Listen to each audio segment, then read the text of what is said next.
Well, hello, everyone. This is Wilson Cole. I'm president of Adams, Evans, and Ross and Backdoor Hiring Solutions. And I want to share a trade secret with you guys on when you're negotiating out your own deals. And this may be whether you're negotiating out the sales side of it, you're negotiating with an employee, you're negotiating on a bad debt.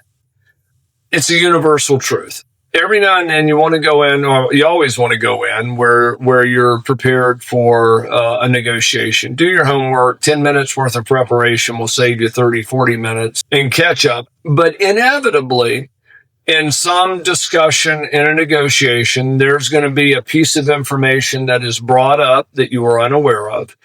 There's going to be an argument that is made or a concern that you may not have thought of.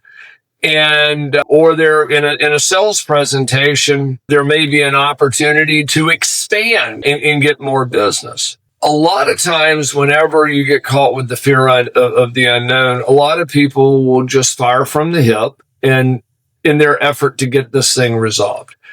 I would suggest that if something has gone outside of your control, whether it's good or even if it's bad, taking a tactical pause and basically saying, hey, that's some new information. Let me look into it. Let me get with my client. Let me get with the board. Let me get with my sales manager, whoever the higher authority is, and I will follow up with you tomorrow.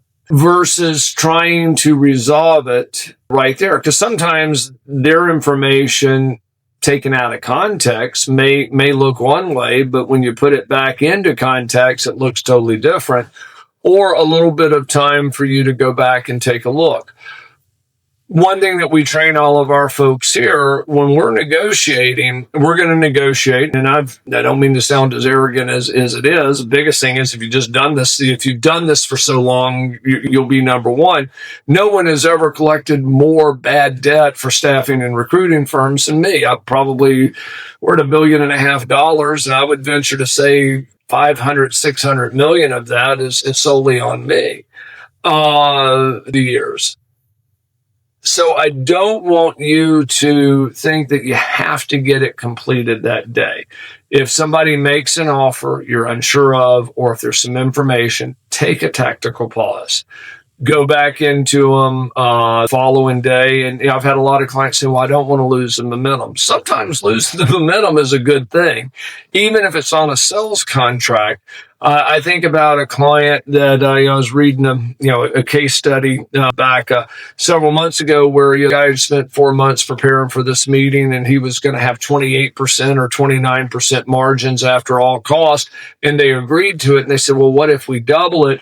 And he gave them a wild discount that affected both of them. And it wound up, when it was done, he was working for 14% margins for both of them. So he was making literally the same amount of money net doing twice the work because he shot from the hip trying to get the volume. So tactical pauses are always a good thing, and use them.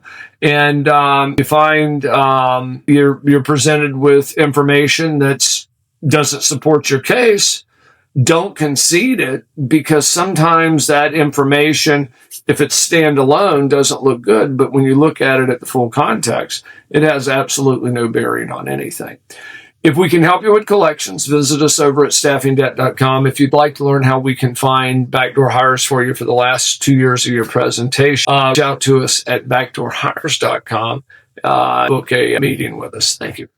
Hey guys, it's Wilson again, and this video was brought to you by Backdoor Hiring Solutions. And if you like the content, make sure that you click the like button. And also, if you want to receive additional, then please make sure to subscribe to our channel. If you'd like to learn more about our software, visit our website at backdoorhires.com. And then also, if you'd like a copy of my free book, The Top 9 Excuses, please click in the video notes below, and there's a link where you can get this book absolutely free. Just simply pay for shipping and handling. Thank you.